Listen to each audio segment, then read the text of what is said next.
Voilà, bonjour chers internautes, bonjour à tous ceux qui me suivent. Aujourd'hui, ma préoccupation, c'est de parler du vol. Quel vol? Il ne s'agit pas du vol de ce que vous avez l'habitude d'entendre et de voir, mais je parle du vol de nuit. Vous voyez que dans le jargon de notre métier, nous avons de tout le temps des situations où nous rencontrons des êtres vivants capables de voler. Et dans tous les sens, on rencontrait ces gens-là et on collaborait avec eux. Dans la collaboration, ce qui nous permettait de comprendre et d'aller avec eux et de voir réellement ce qui se passe. Vous voyez que nos âmes et nos lumières en général participent avec certaines situations de nuit.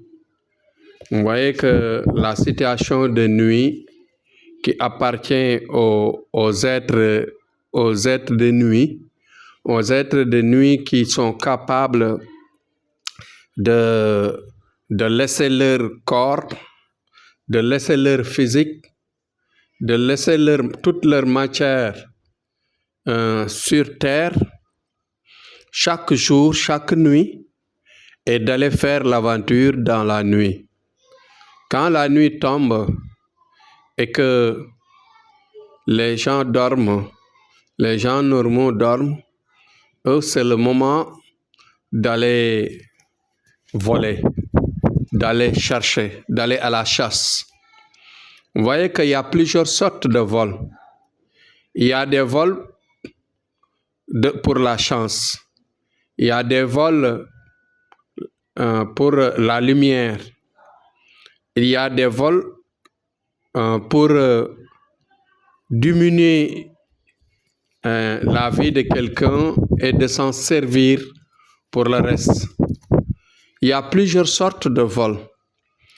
Et que nos amis là que nous accompagnons, c'était des gens qui savaient le faire. Qui savaient le faire, mais de temps en temps, ils partaient avec leurs cavaliers.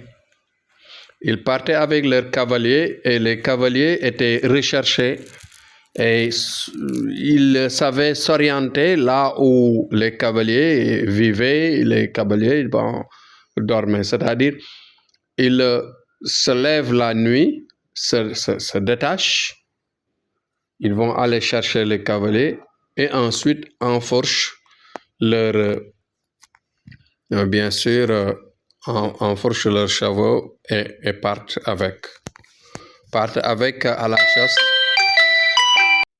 Bien sûr que dans cette chasse-là, ce qui est plus important en eux, c'est de neutraliser la lumière de ces proies-là.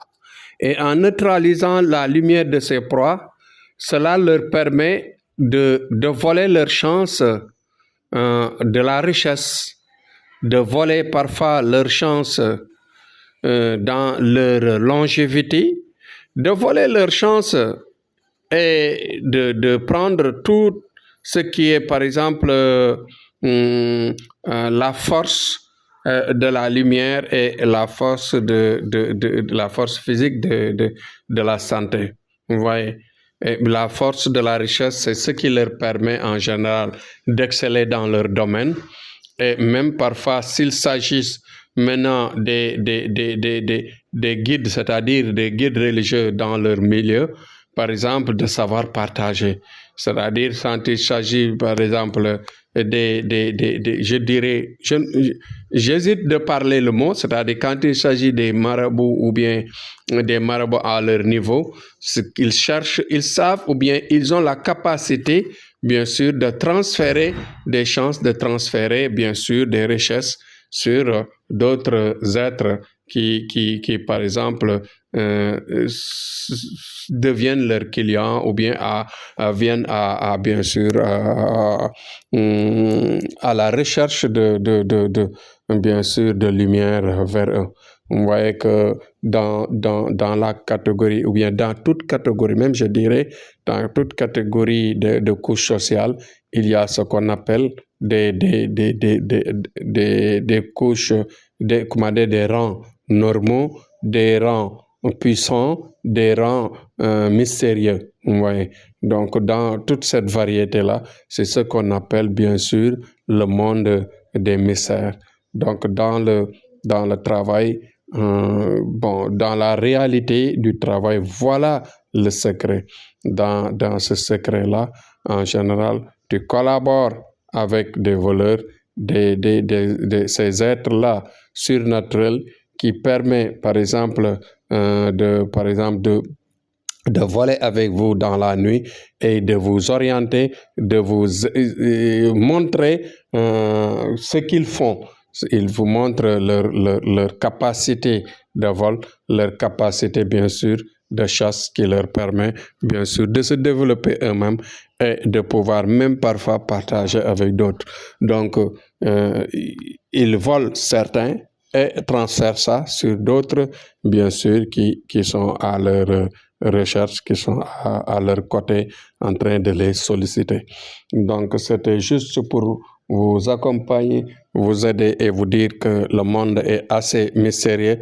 C'est pourquoi Thierno Amadou, à chaque fois, il vous fait le rappel des bagues magiques, il vous fait les bagues de protection, il vous parle de la protection mystique qu'il faut se développer et qu'il faut rappeler et parfois qu'il faut renforcer en faisant de véritables sacrifices, ce qui vous permet de résister à ces vols, de résister à ces attaques et de résister à ces aventures pour la chasse de nuit. Donc la chasse de nuit existe depuis le temps de nos ancêtres par ces races de créatures qui sont là parmi nous et qui parfois font des dégâts et détruisent des vies, détruisent bien sûr des générations et détruisent beaucoup de familles qui parfois deviennent des familles extrêmement malheureuses, des familles qui sont détruites à part entière et qui ne signifient rien dans la vie. Donc, c'est la réalité de la vie. Donc, Thierno, c'est pourquoi quand il rappelle, il vous demande à chaque fois d'adhérer son travail, d'adhérer bien sûr ses bagues magiques, tout ce qu'il y a comme force surnaturelle pour la protection, pour se renforcer et pour vraiment se protéger à vie. C'était Thierno Amadou dans ses conseils et ses rappels, juste pour vous faire comprendre la vie et tout ce qui est mystérieux qui tourne autour de nous et qui nous accompagne dans notre vie et qui peut nous faire mal à tout moment. C'était Thierno. Inch'Allah, demain, je reviens sur un autre sujet. Courage à tous.